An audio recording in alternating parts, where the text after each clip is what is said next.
Let's go to radio, guys, sometimes, okay? Donc, aussi 57, 56, 41, 61. Keep on sending your reactions.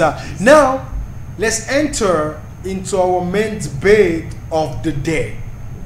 With a big question being it that shall you guys be capable of defending your opinions? Because today we shall be talking about prayers. And now we're bringing it back to schools, ok? On repart dans les établissements où chez nous en anglais il y a ce qu'on appelle morning devotion. C'est pas comment on appelle ça chez vous en français? Dévotion matinale. Voilà, où tout le monde doit se rassembler le matin. C'est vrai qu'après, on a changé les règles. Parfois, chez nous au collège, c'était 3 fois par semaine.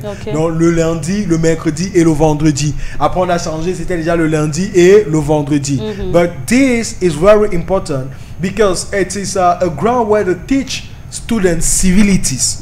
Okay? Where they teach you guys how to pray, where they teach you guys how to sing the national anthem, where they teach you guys how to march, and where the school is giving you the latest news about your own education and the school in which you are. Donc ce matin là, il y a tout un processus et tout un, on va dire quoi, toute une liste. Et dans cette liste on retrouve généralement la prière. Mais il y a les établissements où la prière n'est pas obligatoire. Et on connaît tous l'importance de la prière. Donc ce matin, la grosse question est de savoir, devrait-on rendre obligatoire la prière, la pratique de la prière publique dans les établissements scolaires? Okay. That's the question.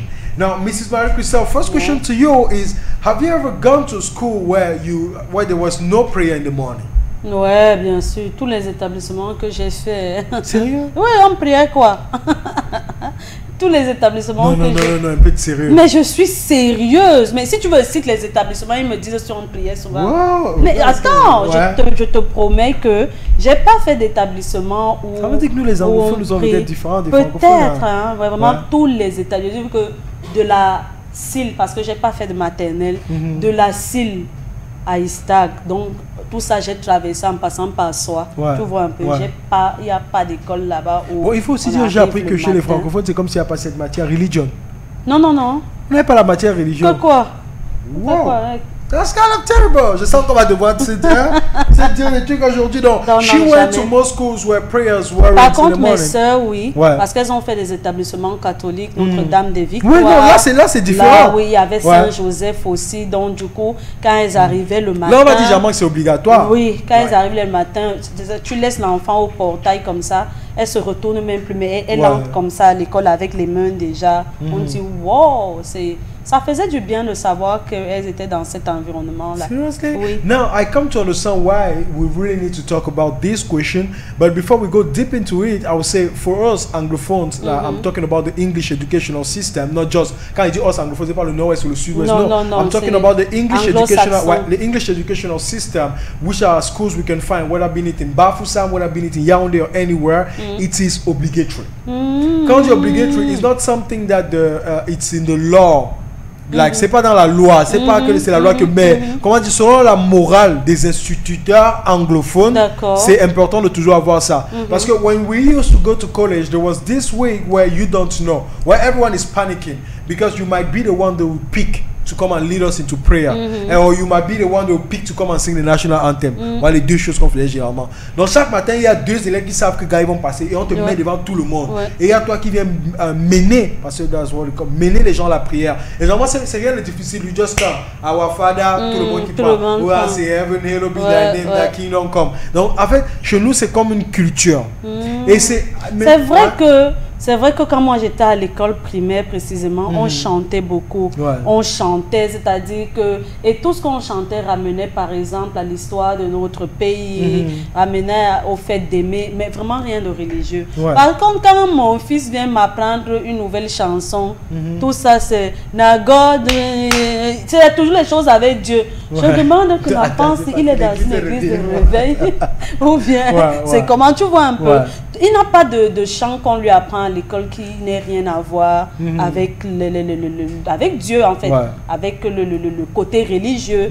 Toutes ces chansons, moi ça me dérange pas jusqu'ici, tu vois un peu, mais c'est que je me pose quand même un certain nombre de choses. Comme toi tu viens de le dire, que ce n'est pas inscrit dans la loi, mais ça fait partie des règlements dans le système éducatif anglo-saxon. je comprends. Mais la question que je me posais, est-ce que la maîtresse, est-ce que des aunties ne vont pas faire en sorte que l'enfant se dirige dans une église? Parce qu'il faut savoir que les élèves écoutent beaucoup les maîtresses. Est-ce qu'avec les chants que le gars s'il m'apporte déjà là, un jour je ne vais pas entendre que auntie a dit qu'on la retrouve à peut-être Carrefour Billy à 16 heures pour la prière. Tu vois un peu? En fait, bon, I will try to reply to you, and that's when I will say I think depending on the type, quand tu as pris là, ça c'est déjà différent. Chez nous, les chansons religieuses qu'on nous apprend sont généralement des chansons religieuses liées, je vais dire quoi, à Jésus et sa naissance. C'est qui fait en sorte que le constat que moi j'ai fait, quand tu retrouves un francophone, ils n'ont peut-être pas les cours de chant, mais ils connaissent cette chanson. C'est-à-dire, dans leur culture à eux, il y a un couloir où on les enseigne ça. Comme par exemple, chez nous, on a cette chanson aussi, Silence Night. Oh, tu connais la chanson en français? Tu vois un peu. En fait, those are the type. Si ça veut aller, Jesus is faithful, Alléluia. Non, là-bas, c'est déjà différent. Parce que ce qu'on se limite à faire, c'est la prière et c'est le Notre Père. On n'impose jamais à un élève de faire la prière. Quand tu fais la prière, c'est que il va parler. Tu vois, on n'impose pas ça. Quand on dit comment lead us into prayer, c'est que c'est toi qui nous mènes dans la prière. Et qu'est-ce que tu vas faire? Our Father, notre Père qui est aux cieux. Voilà, et nous on poursuit juste ça. Et je pense que ça c'est la prière universelle. Qu'on soit catholique, qu'on soit protestant, qu'on soit, c'est une prière qu'on maîtrise. Donc au moins là je comprends. Mais c'est... Et là donc, parce que tu parles d'obédience religieuse, catholique, protestant, moi j'ai un problème avec le fait qu'on ait une dévotion matinale. Parce que dans ces établissements publics-là, on retrouve des musulmans. Si c'est que nous sommes dans un pays écuménique, effectivement, nous sommes dans un pays écuménique, pourquoi après Our Father, on ne prend pas Miss Mimilai pour les autres? Parce que ça se passe comment quand nous on fait le Notre Père et que les musulmans ne s'y retrouvent pas? Est-ce que on va obliger les musulmans de faire le Notre Père alors que ça ne rentre pas dans leur religion? Tu vois, moi je me pose, c'est le nombre de questions qui me reviennent en tête et je me dis, le fait quand même d'imposer ces prières aux enfants est un gros problème. Non, mais le truc aussi après, c'est que en tant que musulman, tu ne dois pas venir faire le Our Father. Ça, je comprends. Mais là, on t'exclut de la prière. Non, ce n'est pas qu'on t'exclut. Ce n'est pas ton obédience religieuse. Tu vois. Maintenant, pendant que nous on fait ça, toi, en bon musulman, tu as peut-être fait l'école coranique. Il y a peut-être une petite prière qu'on vous a appris ou bien un petit chant. Je crois parce que je sais que pour prier, ils ont le truc où ils font le Allah Kurbala. Mais pour l'autre, si tu n'as pas besoin de faire le Allah Kurbala, pendant que nous on prie, tu peux peut-être faire un chant. Parce qu'après, c'est le même Dieu qu'on prie. Mais l'enfant qui est à l'école, ici on n'est même pas encore au niveau du collège, on parle encore de l'enfant qui est à l'école primaire, qui n'a peut-être vraiment aucune base, soit école coranique ou autre chose. Maintenant, il peut même avoir ces bases-là, mais il faut dire que le maître ou la maîtresse est la personne qui va un peu au-dessus du parent à la maison. Donc, moi je suis musulmane, quand on va lancer le Notre Père, qu'on nous a appris tous, j'ai l'obligation d'apprendre le Notre Père, alors que chez nous, ça ne se récite pas. Du coup, quand quelqu'un vient mener la prière, on lance le Notre Père. Moi aussi, je me mets à réciter le Notre Père. Si je ne récite pas ça, parce que je pense même que dans un forum des enfants, il y a un père qui a dit qu'il ne veut plus que son enfant récite le Notre Père parce qu'il est musulman. Et le directeur qui a essayé de lui expliquer, là, donc dit, ok, donc vous êtes en train d'exclure mon enfant. Puisque nous sommes dans un centre ou dans un pays où il faut aussi qu'un maître musulman un jour vienne le matin et qu'il apprenne une chanson coranique à tous vos élèves et on voit si vous allez supporter. Moi, j'ai trouvé sa plainte fondée. Tu vois, parce que je me suis dit que en ce qui concerne les religions, je pense que c'est aux parents de montrer le chemin à l'enfant. Bon, moi je vais dire que parce que je ne sais pas l'argumentaire, j'essaie de te répondre et je vais dire que il faut comprendre d'abord la base de tout. Nous sommes dans un monde où plusieurs systèmes s'entremêlent. Et maintenant, quelqu'un qui se lève pour venir dire à une école anglophone qu'on ne veut plus qu'on enseigne la prière catholique. Je reste sur les catholiques. Qu'on enseigne la prière catholique à l'école, c'est qu'on venait discuter du fondement de l'église de l'école anglophone. Pourquoi? Parce que l'anglais vient de qui? Des Anglais. Oui. Et il est bon à savoir qu'à l'époque, avec la royauté anglaise, c'était, comment dire, les prêtres qui menaient, les anglicans ou un truc comme ça, qui menaient la couronne. Ça veut dire que même quand il fallait parler politique, il y avait toujours l'église qui revenait. Même quand il fallait parler... En fait, l'église avait un grand pouvoir dans tout le système gouvernemental. C'est en sorte que ça a aussi impacté le système éducationnel. C'est en sorte que quand ils sont venus implémenter leurs écoles ici, ils ont ramené les mêmes règles qui suivaient de là-bas. Donc maintenant, nous, je comprends qu'aujourd'hui, on peut sortir dans une salle de classe où il y a les musulmans, mais à l'époque, c'était pas comme ça. Voilà. À l'époque, quand ça se suivait, c'était pas ça. On ne retrouvait pas les musulmans justement dans les écoles. Toi, un musulman, tu étais censé être à l'école coranique. Justement. Tu vois, tu étais censé être à l'école coranique. Et moi, jusqu'à aujourd'hui, c'est un truc que je reproche à la mondialisation. Oui. Normalement, les musulmans, je ne sais pas en quel... Si vous voulez, vous prenez ce que je dis pour comme une séparation. Mais les musulmans ont ce qu'on appelle les écoles arabes. Maintenant, quand tu passes par cette école-là, tu apprends non seulement ta culture. J'ai grandi et tout dit à côté de la mosquée où il y avait une école arabe. Où eux là-bas, comme nous on pris le nom de paix, ils ont les qui font le matin. Et maintenant, ils ont tout un système où il y a le respect des règles coraniques. Maintenant, quand tu sors de là, on part maintenant dans un monde où on veut échanger avec d'autres cultures. Tu apprends la culture. Tu comprends ce que je veux dire? C'est pour ça que je peux faire tous mes études en arabe. Je connais tout ce que c'est que le Coran et tout. J'ai mon truc religieux en moi.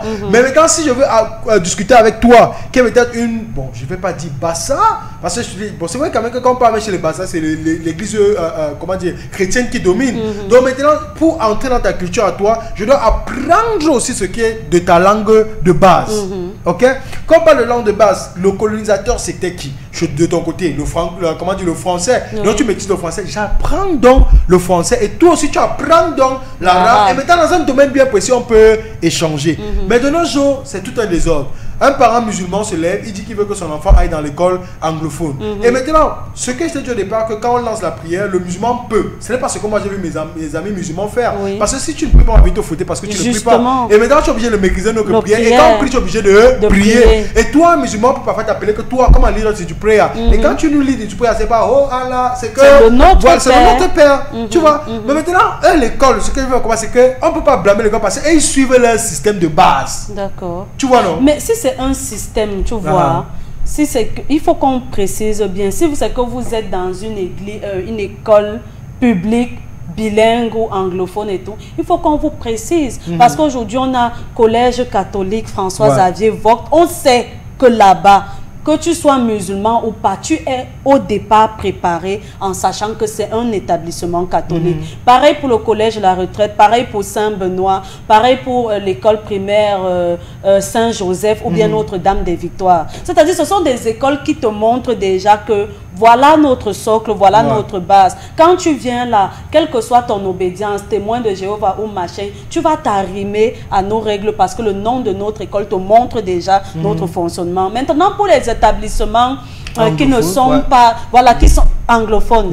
Je pense qu'il y a aussi des catholiques anglophones, des établissements catholiques anglophones. Là, le parent qui vient ne peut pas venir vous dire que non, vous ne devez pas faire ceci parce que en fait, tout montre déjà la base de l'école. Mais là, je parle des établissements qui ne sont pas des... Je ne sais pas si c'est ça qu'on appelle l'établissement laïque. Private, non. Quand tu dis public, c'est le gouvernement. Private, maintenant, c'est pas... Quelqu'un peut se lever, il ouvre son école. Justement. Mais c'est le système anglophone. Oui, mais c'est le système... Mais quand ça ne précise pas que c'est chrétien ou machin, en principe, même si c'est que votre base, parce que l'école peut-être de mon fils, elle n'est pas anglophone typiquement, elle est bilingue et moi j'ai choisi le mettre dans le côté anglophone.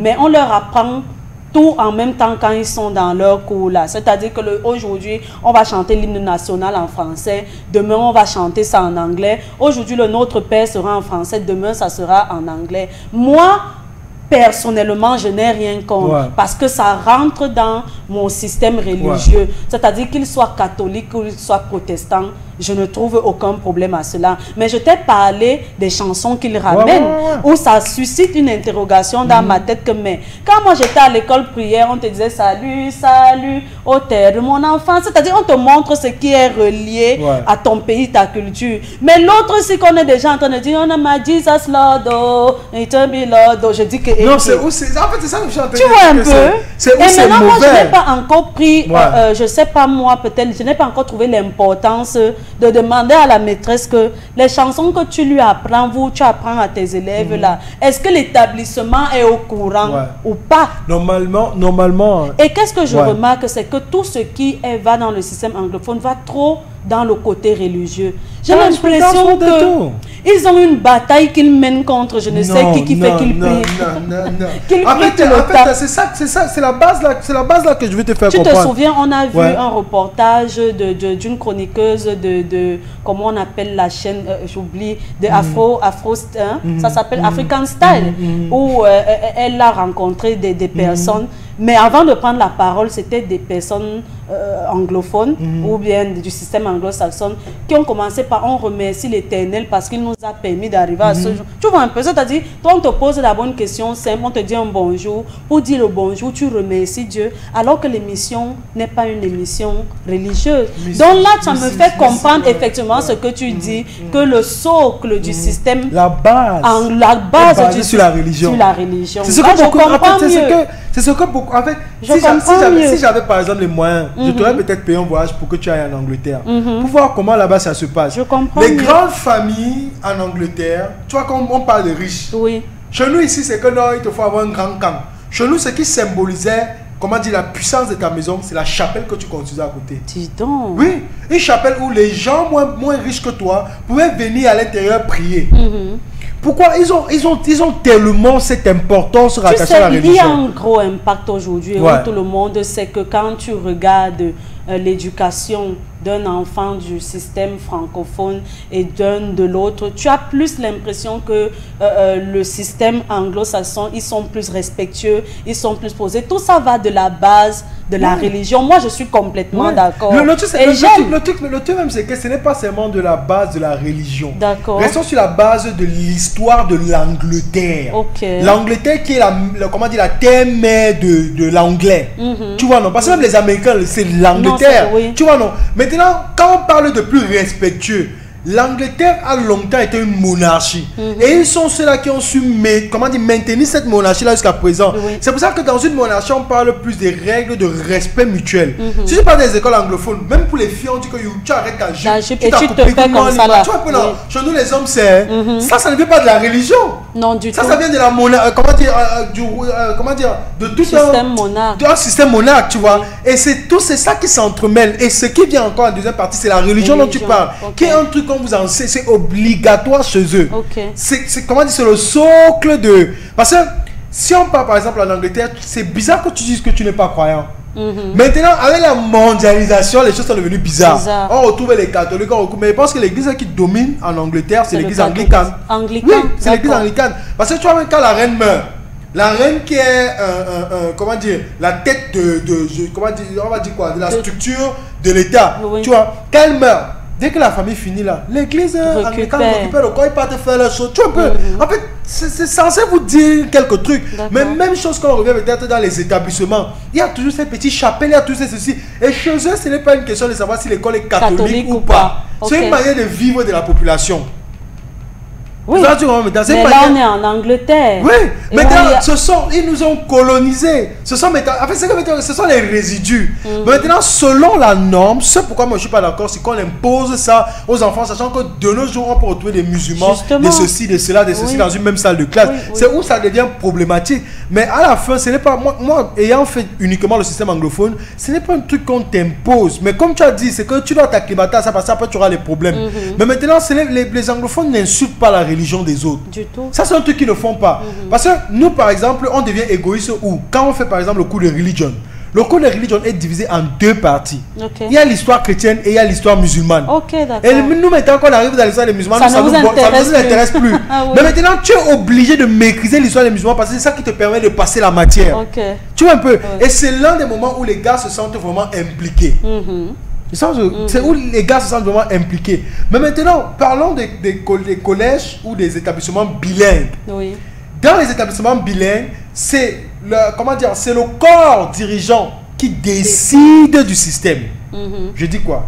Si le directeur est francophone, et que celui qui vient après lui, c'est francophone. Donc, si le bureau d'administration est francophone, ce sera un système francophone. Oui. Ce qui fait en sorte qu'ils vont attacher moins d'impact sur la prière, sur ceci. Oui. Mais si le côté dirigeant est anglophone, comme à Yunga Balingua College où j'ai fréquenté, quand on se retrouvait, nous tous sommes prêts avec les francophones. C'était pas le genre que nous, les francophones, les machins. Non, c'est souvent tous mélangés. Et on peut appeler, quand on t'appelle, on s'en fout de savoir si tu fais terminal ou opposite. Tu peux venir, tu lances le notre père. Et on prend. Vous prenez le notre père en français. Que tu sois anglophone ou pas. Maintenant, si c'est un anglophone qui monte et qui lance le Awafada, tu prends. Maintenant, pour les musulmans, ça devient un peu compliqué parce qu'ils sont une minorité. Je ne dis pas ça à titre péjoratif, n'est-ce pas? Je dis ça parce que si c'était le côté qui domine, il y a également des établissements, ce que beaucoup de personnes ne savent pas. Il y a les établissements où le corps dirigeant est musulman et c'est l'islam qui domine. Ce que beaucoup de personnes ne savent pas. Tout comme, prenons par exemple Amity. Ok. Tu vas arriver à Amity. Quelqu'un de l'Est va te demander Amity c'est quoi? C'est le christianisme, c'est ceci. Mon frère, c'est le musulman, ce sont les musulmans, les Arabes. Les Arabes. Il y a même un niveau là au moment où tu voyais les étudiants porter les hijabs. Oui. Les étudiants, oui. Quand tu vois même leurs jupes, leurs robes. Non, c'est tout moqué d'eux. Amity, on ne porte pas la jupe. Amity. Pourquoi? Parce que le corps dirigeant, ce sont les Turcs. Et les Turcs, ce sont les, je sais pas, tu vas les appeler les musulmans, les Arabes. On va progresser sur Arabe, département du musulman.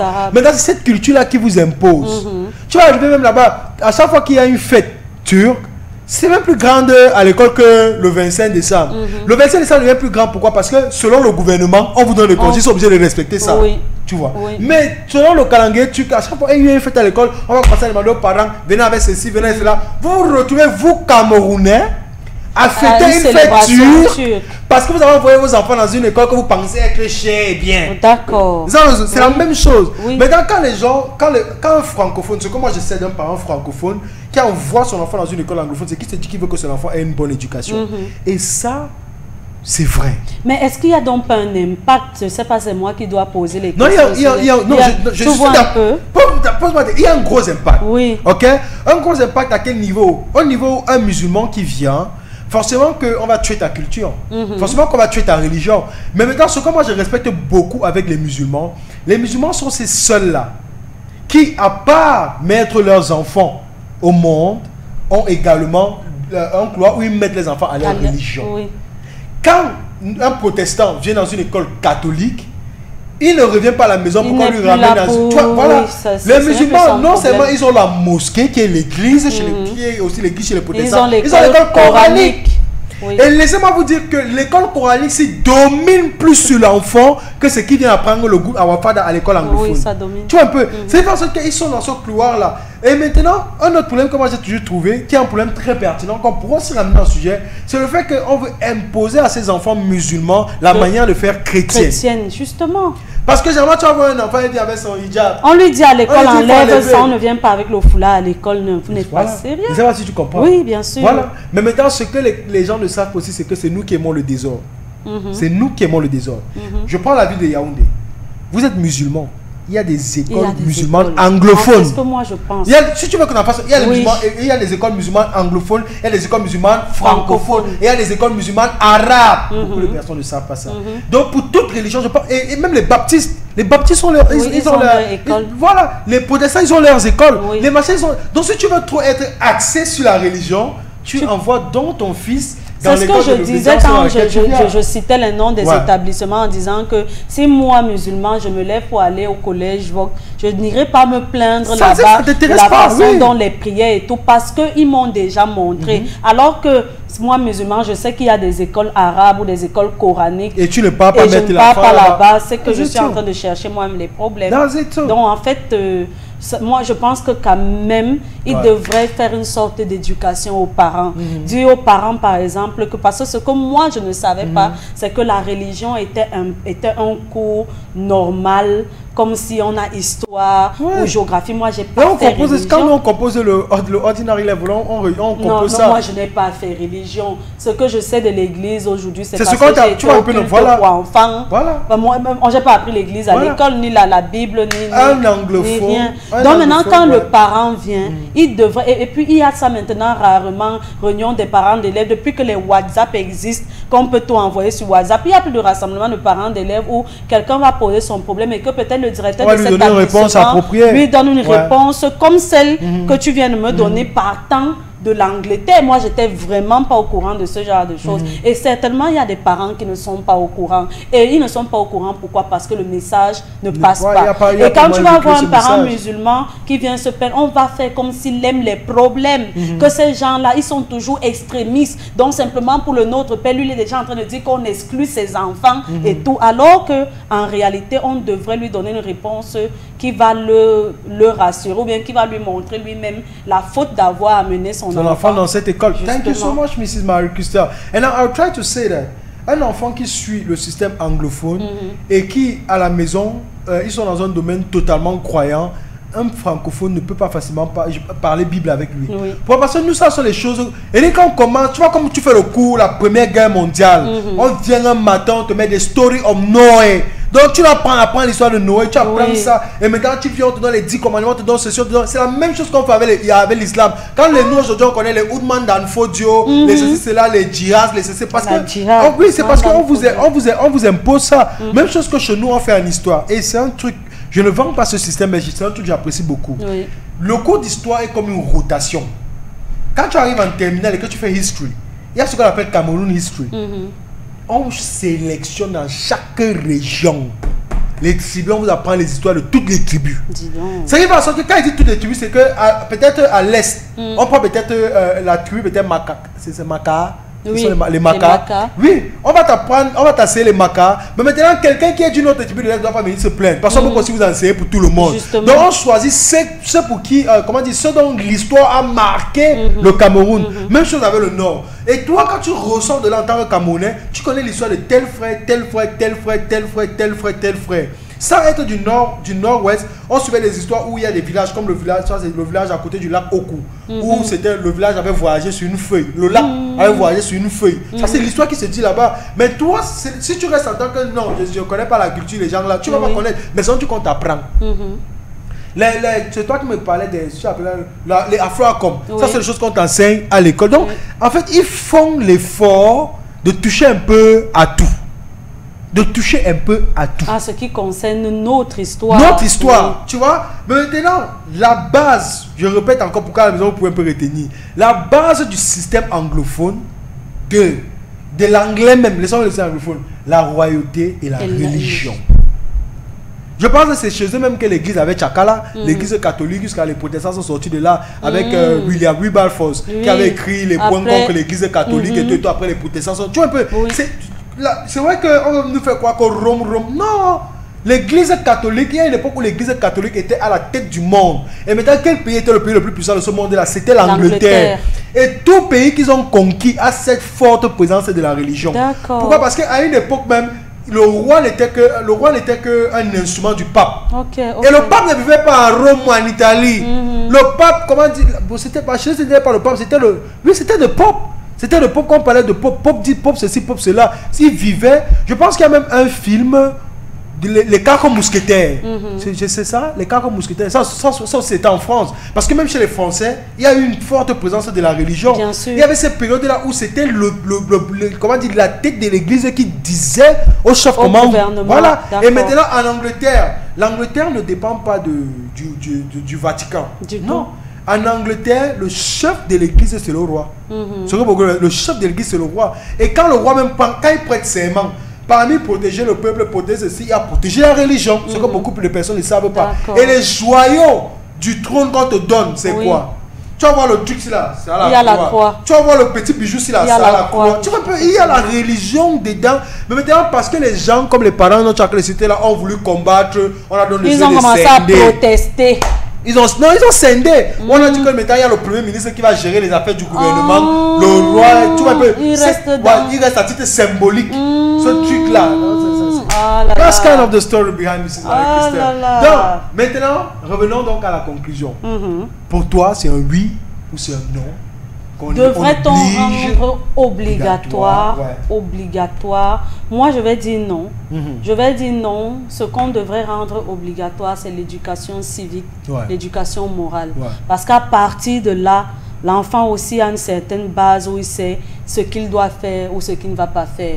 La prière et les autres choses, ça peut rester des récitations. Hein. Ça peut rester des trucs où il parle seulement comme ça, sans réelle conviction. Pourtant, si on met un accent sur le règlement en vigueur, sur ce que la loi autorise et ce que la loi n'autorise pas, l'enfant a une bonne base pour devenir un citoyen qui ne dérange pas les gens, à mon avis. Donc, ça ne devrait pas être obligatoire, mais si c'est que le système de l'école le prévoit, il faudrait qu'il donne une certaine éducation aux parents pour qu'ils acceptent ces conditions. Sinon, l'ignorance va faire en sorte qu'on crée le désordre là où il n'y en a pas. Mais pour l'obligation, non. Mais mettre un accent sur l'éducation civique, l'éducation morale, je pense que c'est ce qui devrait être obligatoire. No, the conclusion that I'm only going to bring is that I see from what you're saying a lot of differences between the anglophone system and the francophone system. Parce que c'est obligatoire depuis le code primaire. Citizenship.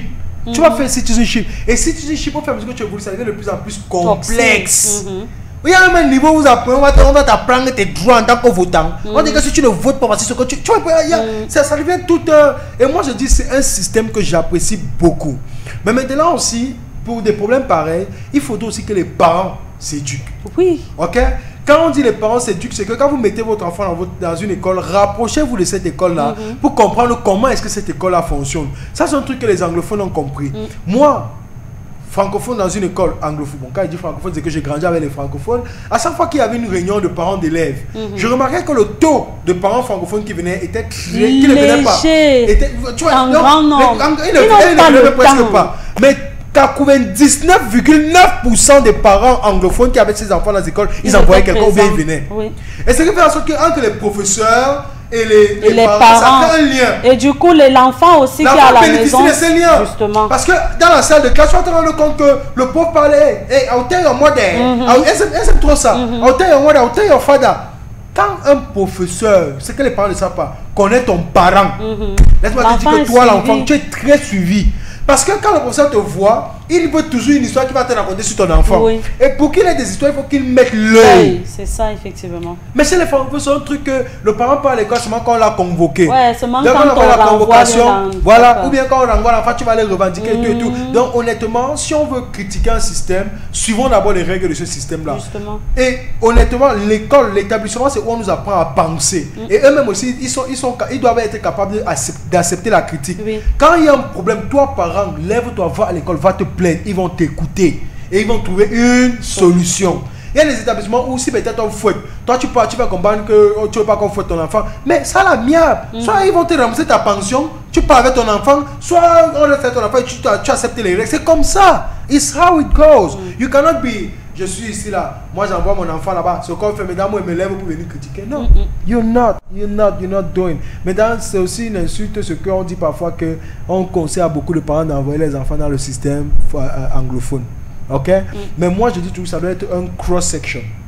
Les francophones chez les anglophones, et les anglophones chez les francophones. Moi, honnêtement, pour le mieux de ce pays, ou pour un lendemain meilleur, moi c'est ce que je propose. Parce que en tant qu'anglophone, ce qu'on t'a appris à l'école est basé là, tu as d'abord ça à la maison. Si tu pars encore dans une école francophone, tu as des donc avec tu maîtrises le français et l'anglais. Moi c'est ce qui m'a sauvé. Et puis tu rentres dans des cultures en fait de l'autre. C'est parce que quand tu reviens, tu peux aussi venir partager ça avec tes parents.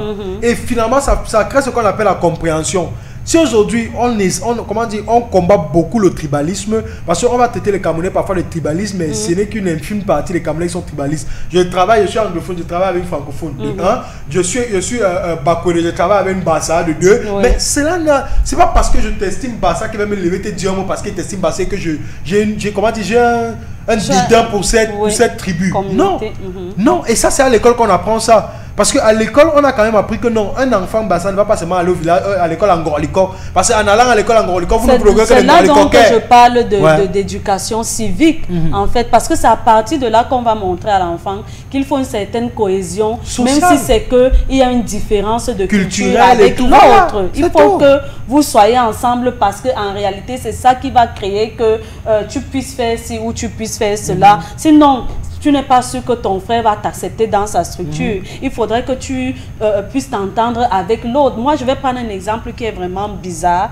Mais j'ai un ami qui est parti en Allemagne qui avait une horreur de la communauté LG et autres là. Mais vraiment, il ne pouvait pas te voir. Il se lève, il cherche la matraque. Maintenant, il arrive de ce côté et on doit prolonger son séjour. Et la personne censée prolonger ce séjour est de cette communauté qui prolonge pendant 1 an. Il le fait pourquoi? Parce que lui, en tant que noir, est considéré comme minorité. Lui, de la communauté LGBT, comme une minorité. Du coup, entre les minorités, ils se soutiennent. Depuis que ce gars-là a fait ça pour lui, le regard qu'il avait sur cette communauté a changé complètement. Donc, du coup, si tu étais le genre de personne où tu vas seulement t'accrocher que, comme c'est mon frère Bakweri, c'est une façon de ne pas évoluer. En fait, tu te limites toi-même à ne rien devenir sur la terre. For example, I'm eating the money of people. The money I'm eating is not from a Bakweri man. En fait, so if I want to wear the money from the Bakweri people, no. But that doesn't mean you should forget your roots. Yes. At times you go back to your roots, but enter to the root of people. Me, for example, I love the Bamileke culture. J'aurais été Bamileke que je serais dans le culte des crânes très très ancré. Mais tu vois, ça c'est un truc que j'aime, mais ce n'est pas ma culture. Il y a des moments où je regrette de ne pas être Bamileke parce que j'aurais aimé être dans le Famla, les trucs comme ça. En fait, tu vois un peu, quand on parle de Famla, ce n'est pas, le Famla ce n'est pas seulement, je pense que c'est ça. Le Famla c'est pas seulement où on vend les gens. Le Famla c'est aussi cette culture où il y a la culture des crânes, tout ça, la royauté, les notables, tout ça. Donc, I wanted to be something like that. Mais en tant que simple Bakweri, you have to. So anything to non, on va s'arrêter. En tout cas, merci à vous à la maison. On a donc entamé la semaine. On vous propose de nous suivre jusqu'à vendredi. Si vous voulez bien, ceci entre 10h et 12h. Pour le moment, nous on vous laisse avec le fameux bisou sabonatique.